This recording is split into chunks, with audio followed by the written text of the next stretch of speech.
According to official data, nearly 12 million people in Russia live below the poverty line. But independent researchers claim the number is in fact 1.5 times higher, around 18 million. Often, those are elderly people spending their final years in villages. What are their living conditions like? Who helps them? And how does such assistance make our society better? If you throw him out, where's he supposed to go? To the dumpster. Alex, where are you going? Wherever. I'll go and hack myself. What do you dream about? What's left to dream about when you're old and blind?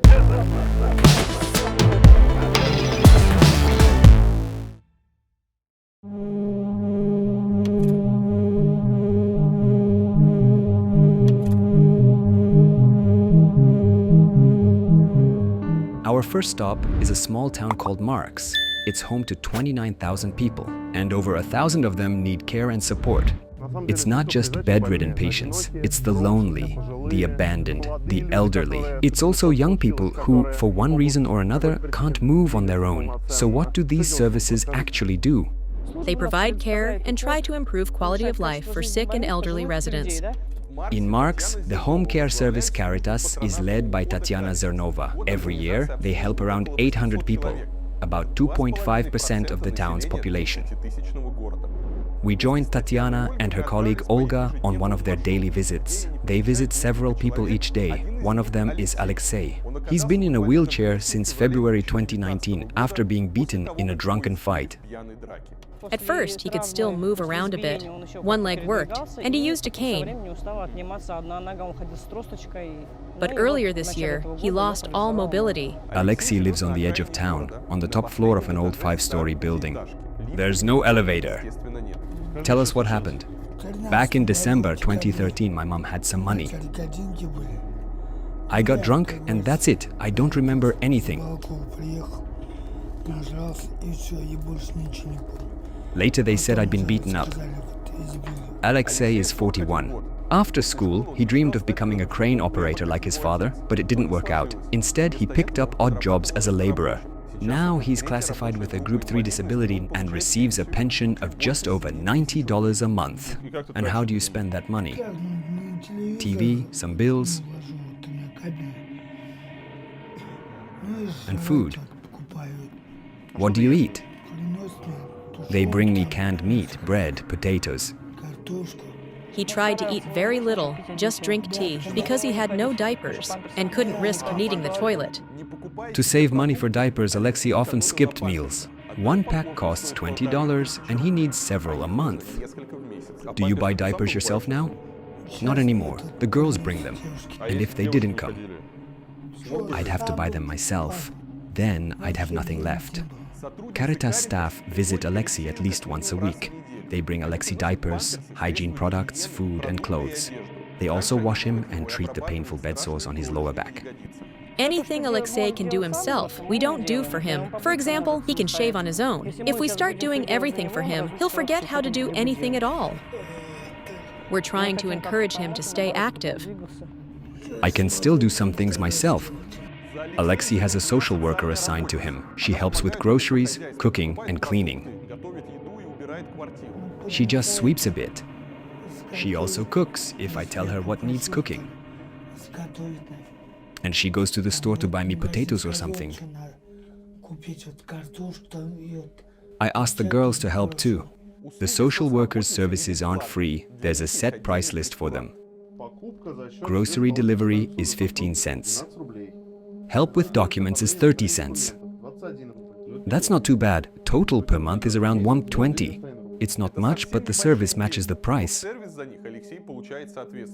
So no one really cleans the apartment? There are cobwebs everywhere. Well, that's the cleaning service from the social worker. This is what they call cleaning? Yes. What's this? Then there are his debts. Are they rent arrears? Yeah, it's $670. A.V. Kortuzov. Alexei used to have his own apartment here in Marks. But in 2011, he was scammed by fraudulent real estate brokers. I didn't want to live in that old place anymore. Everyone had died. My mother, father, and brother. So I said, let's move here. They told me this apartment would be registered in my name. I even got the bills sent to me, but it turned out it was under someone else's name. You went with them to sign documents, right? That was earlier. So he sold your old apartment and never saw the money? No. And so he just registered you here and can kick you out anytime, and that would make you homeless? Yes. Legally, the owner could evict him without warning. People have already tried this.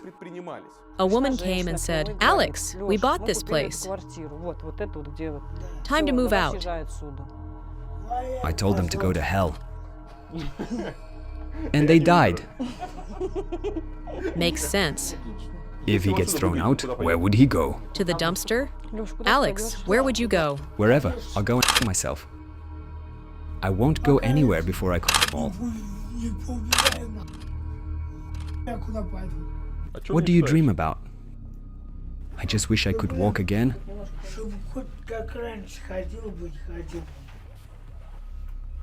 Or at least stand like I used to, just for a bit. Now I can't even get on my feet, not even to stand, let alone walk. Just to go outside for a walk, right? Yeah. The longer he stays in this condition, the more he loses his dignity. And the more that slips away, the less likely anyone is to help him. Alexei said that when he was still on his feet, he could get around, meet up with friends. He had a little money, picked up odd jobs here and there. Back then, he had people around him, but now he's in this state. I haven't seen a single friend come by, not one. So no one visits him? I opened his fridge. There were just 2 packs of soft cheese bread and a can of stew. We brought him rice and pasta just yesterday. But that was from you? Yes, of course. If they didn't come, what would he even eat? When we got here last time, he had nothing, just bread and a 3-liter jar of water. Now he's filled out a bit, but before, his face was very skinny. Bread and a jar of water? Yes, that's all that was in his fridge. In the entire town of Marks, the home care service has just 4 workers. They look after up to 20 people a day, working from early morning until late at night. Their salary? No more than $250 a month. That's considered decent for the region, but even in the provinces, it's hard to support a family on that. And how does this kind of life feel to you? There's one joy. You're with these people. You help them. When you can help and they smile, that's what matters. They say such kind, warm words, and you just feel happy. Sometimes you're so exhausted. You come home and think, that's it. I have no strength left to help anyone. My leg hurts. My body's falling apart. But then you wake up and think, what about him? He believes you'll come, and that belief, it makes him feel better. How can you let someone like that down? So you go again. That's what keeps you moving. The fact that people need you and you can help. The next man we're visiting, called Lovtsov, is a very sad man. He used to love ballet. His home is filled with photos and books about it. He used to travel to Moscow just to watch performances. Now, he sits alone at home, in a wheelchair. What happened to you? A stroke. Ah, a stroke. I could barely crawl to the phone to call the ambulance. 5 minutes later, they were here. They came quickly. Yes, they did. They put me on a stretcher, took me to the hospital. And after that? I stayed there a month. Got injections, enemas. And then they sent you home back to this house? How long have you been bedridden? This is my 2nd year now. Late last year, he had to have surgery. The hospital didn't treat me properly. It was a bowel obstruction. He was there for a long time. And now, who looks after you? My youngest brother. The middle one. He's already gone, buried in the cemetery. His name was Slavka. How old are you now? Old enough. Time to head for the cemetery. I'm tired of lying here. No one wants to be sick, to end up like this. It's heartbreaking and frightening. It's just sad. We really do need to pay more attention to elderly people with disabilities. We'll all grow old someday. And none of us knows what will happen when we do. You just want a little reassurance that when old age comes, there's something waiting for you. Some kind of protection that even if your children, your family, your loved ones abandon you, someone will still care. I remember, Sergei, you once told me you love ballet. Yes. Can you get me a recording? Which one? Antony and Cleopatra. Antony and Cleopatra. What year? Who's performing? The Ukrainian theater does it well. What year? Doesn't matter. The earlier, the better. The home care service mainly helps seniors recovering from strokes and heart attacks. Full recovery is rare, but it does happen with the right care. And Sergei, what happened to him? He had a left-sided stroke, came to us in January. His sister reached out. We began caring for him, nursing support, bed baths. We taught him to walk with a walker, took him to the hospital for follow-ups. And now, Sergei is fully recovered. He no longer needs the home care service. But just 6 months ago, he was in critical condition. He had a stroke, right behind the wheel in Moscow. Do you believe in God? I do. Since then, or before? After. After the stroke, I started to believe. When I pulled through, they brought me here like a vegetable. So this is a rare success story we're seeing? Yes, one of the few. Most of the time, we're caring for people who are dying in our arms or who never recover. We provide care or train their family members so they can manage it themselves. Then we step back. We stay in touch if they call. We'll come by, check in, offer guidance. But in Sergei's case, he made a full recovery. You can see it. He walks, he talks, he's thinking clearly. He's planning to get back behind the wheel. Not just that. I want to get married too. I worked for 20 years, figured I'd done enough, quit. The divorce came right after. She couldn't accept that I quit my job. We divorced.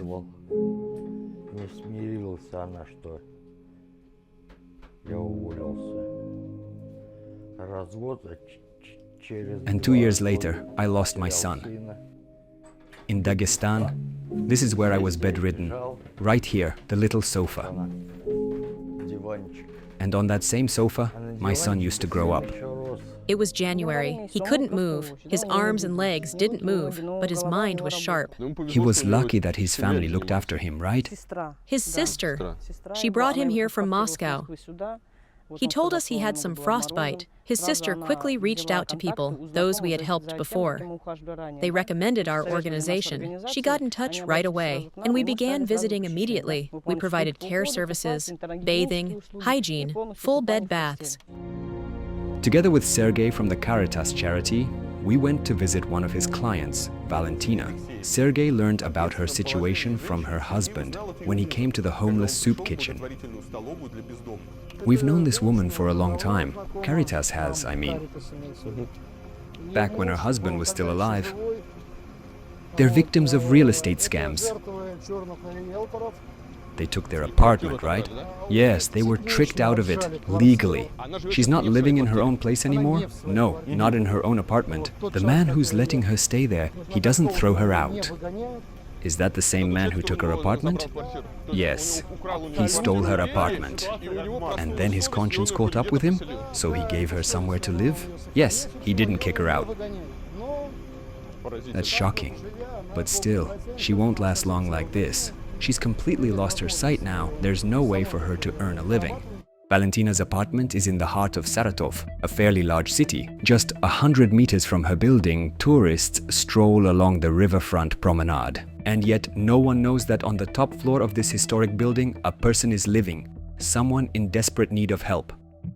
Good afternoon, my name is Mitya. This is Ilya, Kirill.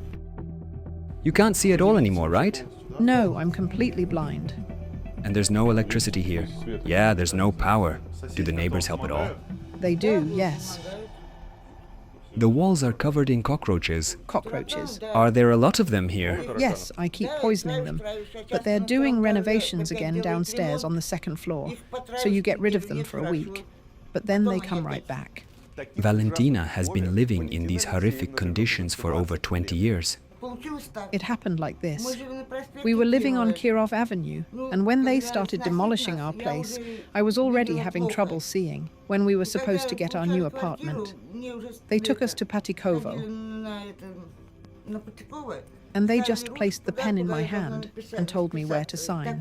So I signed. You mean they took your apartment? Yes. And after that, I started questioning him. He told me, everything will be fine with your registration. But when we went to register the address, they told us, it's done. Your apartment has been sold. That was it. Later, when we confronted him, he just said, stay here. Then my husband died. And now, like I was saying, the neighbor brought me some bread. Yes, here's some bread, Valentina. That was the neighbor from downstairs. What do you usually eat? I cook. Sergei brings me groceries all the time. I'm very grateful to him. So basically, you eat what people bring you? Yes. What did you eat today? Sausage, and I made some pasta. How often do you eat meat? Whenever I'm lucky enough to have some. The staff from Caritas have offered many times to help move her out of this filthy little room and into a nursing home. But she always refuses, because she fears that place even more than these current inhumane conditions. They offered, but I'd rather throw myself out the third-floor window. Why? Because I know what it's like. My mother-in-law was in one of those homes. Is it really that bad? They say it's terrifying. What did they say about it? They say it's the way people are treated there. Valentina, for the state, has not existed for many years. At 69, she receives no pension. All her documents were stolen when she and her husband tried to fight for their apartment. Is the government helping you in any way now? No one. Nothing. I'm only thankful to Sergei. He helped me bury my husband. If not for Sergei, I don't know what I would have done. And he's still helping me. Right now, the charity workers are trying to restore Valentina's documents and help her apply for a pension, but that won't bring her old life back. Do you have hope in anyone at all? I have nothing, no hope. What do you dream of? What can a blind old woman dream of? This woman, she's 69 years old. She's been living in this closet of a room for 20 years. Her apartment was stolen. Her husband died. She once had a future. Now she has nothing. And the only thing she wants is to die. And I think the first instinct is to ring every alarm. To shout to every authority that will listen, because everything needs to change. Social services, the political system, the economic system, the social structure, everything. When you show real life, real people, you realize it could be you. Any of us. Just one wrong step. That's all it takes to end up there. And until we learn to treat each other like human beings, until we truly see the people around us and do something, anything to help, nothing will change. At the very least, we can support organizations like Caritas.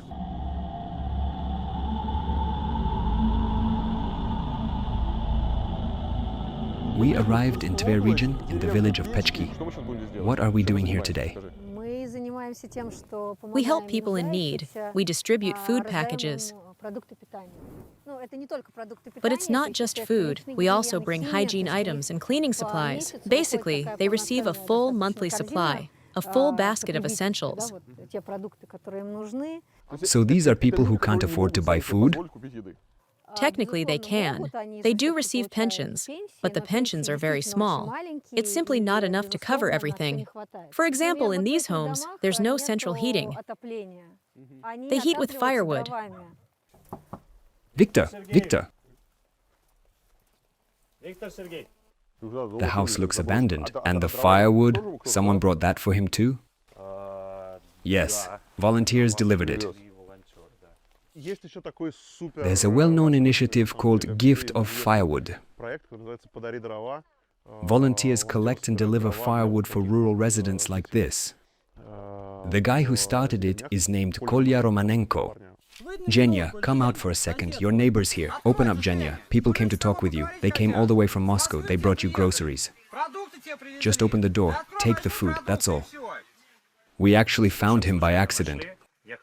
house in the village, and we saw this one, a single home standing there in winter, no paths in the snow, no sign that anyone even walks there. So we went in to see what was going on. Turns out an elderly man lives here. He was robbed, then had a stroke. His pension is tiny, he struggles to speak, he's constantly sick, and most of his money goes to medication. He lives in terrible conditions, completely alone. He has no relatives.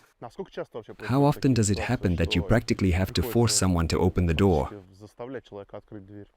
It's rare, because usually people are warned in advance. But this case is different. He's just that kind of person, deeply distrustful. If you come with someone familiar, a social worker or a volunteer who visits him regularly, he'll open up right away. But if he doesn't know you, of course, he's afraid. Some won't let you in at all. It happens. To me, this feels like a powerful continuation of the story of Valentina in Saratov. Because people literally don't believe that anything good can happen. So they think we came to rob them? Yes, exactly. He doesn't believe in himself or that something good is possible. He's already been robbed once. He's lost faith in people. And that, to me, is the truly frightening and widespread part of this story, this deep and growing mistrust.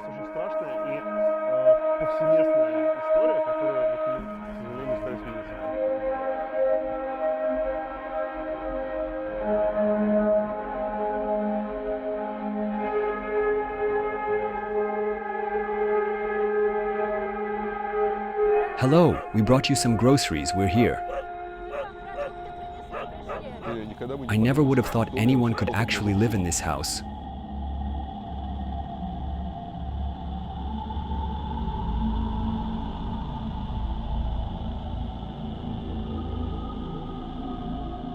Oh, look, a dead mouse. That's a mole. Or maybe a mole. Did something burn here? Something caught fire? What burned? The ceiling. Ah, that happened a long time ago.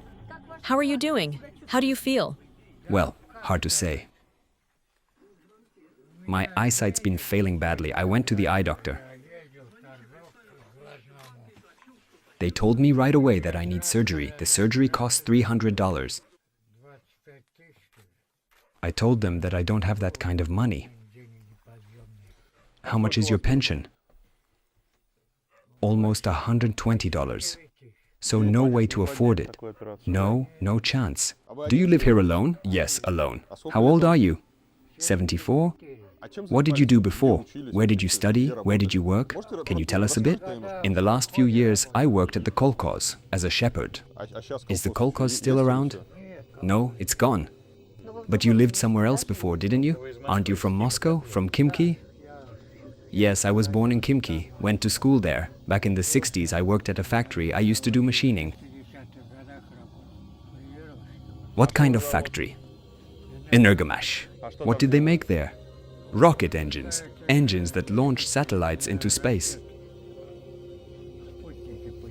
Energomash engines powered the launch of Earth's first artificial satellite and the Vostok 1 spacecraft, with Yuri Gagarin on board. Later, Yuri built engines for Mi and Ka helicopters at the Ulan-Ude aviation plant. That's where he moved to the Tver region from. What are you smoking?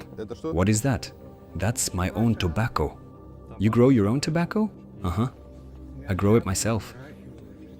And you just wrap it in newspaper and smoke it? Yeah. It gets a bit hot, so we do it like that. When did you move here? Back in '81. Your wife was still alive then, right? Yes, she passed away in 2011. Do you have any relatives, friends? Well, my friend is my neighbor. He helps me. He brought me firewood this winter, helped me a lot. I broke my leg and even now it doesn't work properly. He brings me water.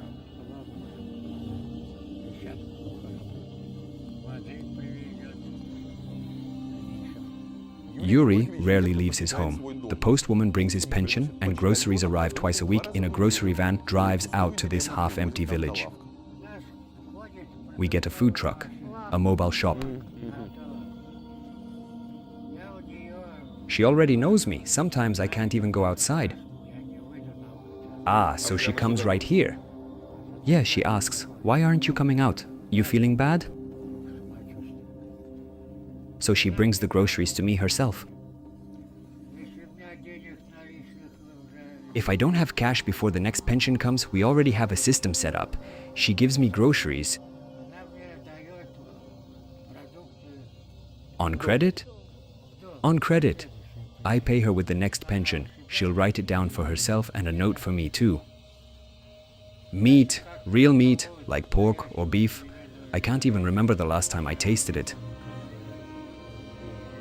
Can you show us your home, how you live here? Well, this is the house. The kitchen is over there. And here's where you sleep, right? Yes, this is my bed. And does your stove work? Yes, it works. I heat it up every other day or so. Right now it's gone cold. I probably didn't light it yesterday. Anyway, this is my kitchen. There's a big stove here. I use it about once a week in the winter. So you've got 2 stoves, right? A bed stove and a traditional Russian one? Yeah. And here's my fridge. What do you have in there? Well, this is for today. She's coming again Saturday. That's supposed to last me until then. That's for the whole week? This is for until next Saturday. I boil some of this. Make soup. And this one here, I really like this thing she brought. What is it? Some kind of sausage? No, not sausage. It's called ryab. So you're not complaining? What's there to complain about? How do you see your situation, your life? Well, even Oksana, the driver of the grocery truck, she keeps telling me, Yura, let's get you into a care home. You're not young anymore. You're struggling with the firewood. And I tell her, no, I'm fine. Nikolai brings it for me. She knows a bit about him. But are you okay with how you're living? As long as I've still got strength, I'm okay. I get water myself, go down to the spring, bring it back in a cart. And you don't want to go to a care home? No. Why not? I think that's my last home. So you'll stay here? I'd rather die here. I've got 3 cats. Where would I go? I tell everyone, where am I supposed to leave my home, my animals? 3 cats, 2 dogs. I'm not abandoning them. There's a lot of people like him around here. People don't even live here anymore. And yet, he thinks he's doing fine. He says he's used to it. And he doesn't want to leave. I just think, when you live like that, you either convince yourself it's normal, or you go mad and hang yourself. What else is there? If you wake up every morning thinking, what is this life? You won't last. So instead you tell yourself, it's okay. What can you do? I think we need to support the organizations that are already out there. The ones going to these forgotten places. There's the Rus Food Foundation. There's Kolya Bring Firewood. Honestly, I feel like every other old person here knows that name. They deliver to everyone? Not everyone, just those who need it. We have to build up systemic charity, real infrastructure. Nothing else will save us.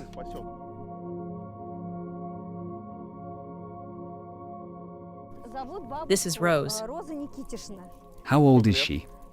Around 80, close to it. But honestly, you'll see, she's got a youthful spark. Hello, we brought you some groceries, as always. Thank you. And a little treat, too. Sweets. Oh, thank you very much. Rose and one other family are the only ones left in this building. Once the place was full of life, but people left, fleeing poverty, fleeing conditions no one should live in. The gas was cut off, so now there's a stove right in the middle of her apartment. No running water either. She hauls it from the street pump. If she wants to bathe, she has to fire up the bathhouse.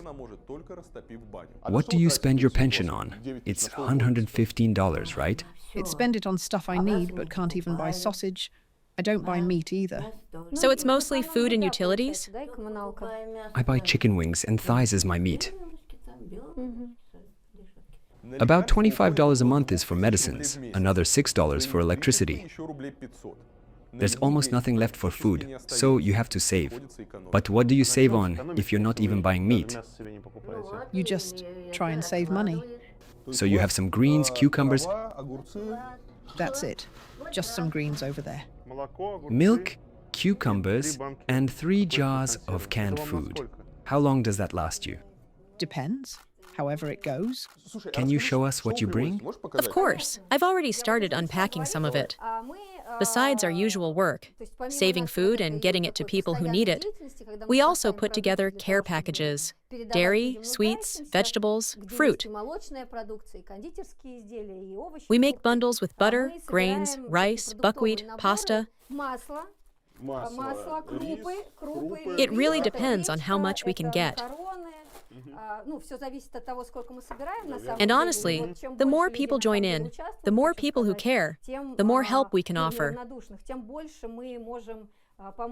the more food we can collect, and the more elders we can reach.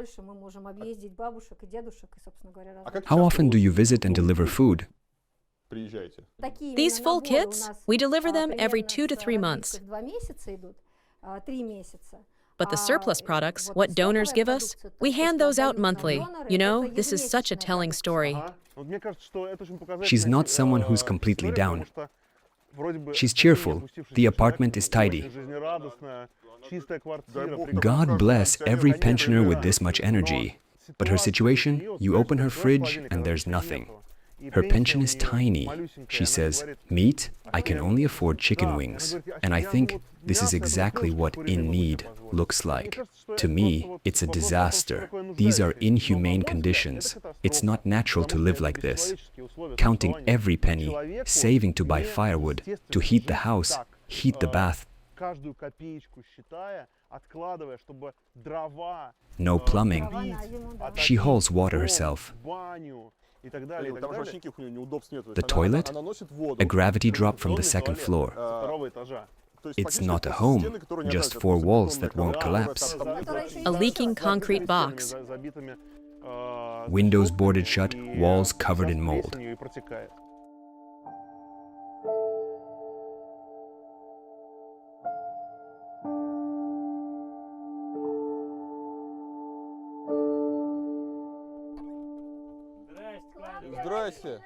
Hello. Hello there. We've brought you some treats. We've come to visit. What?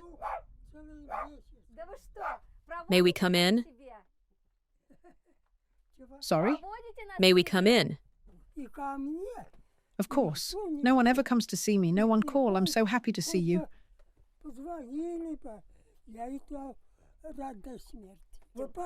Come more often, will you? We're trying. I have nothing to offer you. That's all right. We brought something for you. Here, look.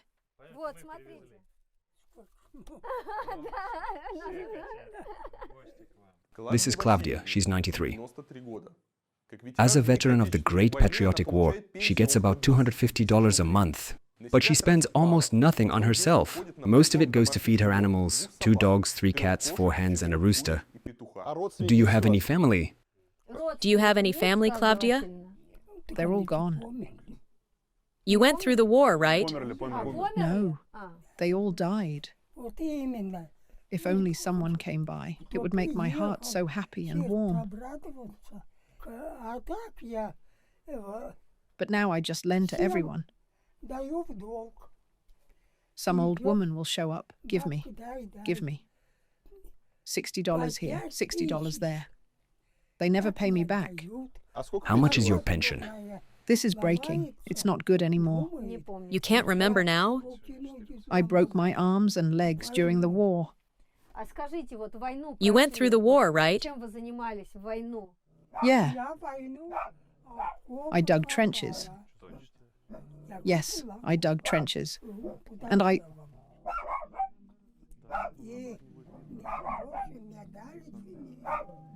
Oh, stop barking, you. Are these eggs real? Yes, they're real. Take them. Oh, wow. Thank you. God bless. Thank you. I have halal ones. I'll save up some more. Come again. Thank you so much. We'll be back, for sure. Take care. Lock up. Stay well. But her story, it's not about money at all. She's a veteran. She's the wealthiest pensioner here. Maybe the wealthiest person in this whole forgotten village. People come to her only when the pension arrives. And I think this is the most telling part. It's not money that solves the problem. It's care. What makes a difference is consistency, a system of attention, a sense of presence. It's about someone checking in every day. Or every other day. To cook, to clean, to simply show up. Yes, she asked. Why doesn't anyone come to see me? Is the state for the citizen, or is the citizen for the state? And that's the question. Who comes first? Why should she have to ask the authorities, the institutions? Social services, the Veterans Council? Why ask? It's humiliating for her. It should be humiliating for us.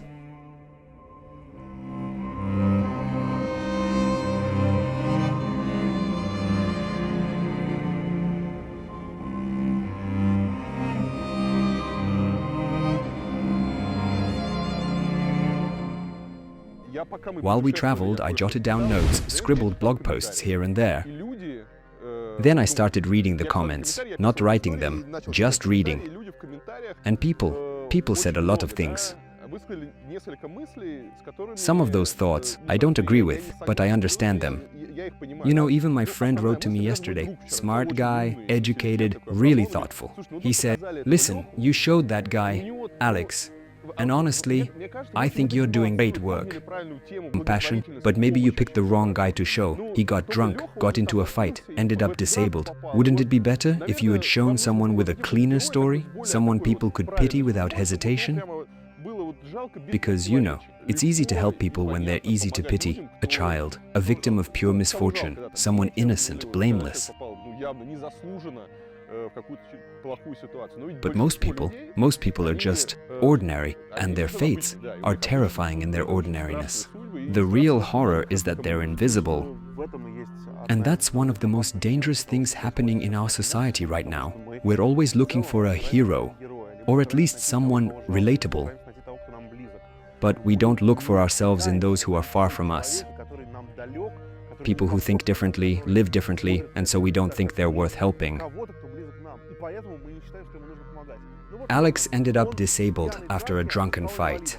So what? Does that strip him of his dignity? No, he's still a person. Does that mean he deserves less care?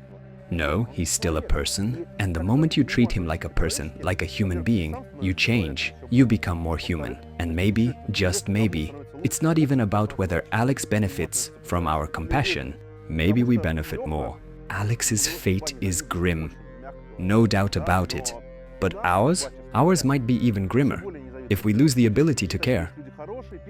If we keep dividing people into good, bad, first class, second class, we'll miss the point completely. But if we can learn to see the human being in someone like Alex, then we'll have no trouble seeing it in people who already feel easier to love. What we wanted to show in this whole story is that money alone doesn't fix anything. It's a natural instinct. People think, I'll just give $50, $60 directly, that'll help more. But let's be honest, who would you actually give that money to? To that 93-year-old woman who once dug trenches near Rzhev and now lives in inhuman conditions? What she really needs isn't money, it's love. And maybe the best thing you can do right now is tell someone about her. Send this story to a friend, especially that friend who says it's better to give directly than to support some organization. We all have someone like that. Send it to them. Say, look, this is what it looks like when professionals help. This is what thoughtful care can do. And this is why dropping a few bills in someone's hand on the street just doesn't go far enough. Because real help lives in care, in systems, in presence, not just in pocket change. So, really take a minute, look up who's doing real, meaningful charity work in your region. Support them, get involved. Thank you for watching. Share this video with your friends. Talk about it. Because maybe if enough of us care, there will be a little less indifference around us.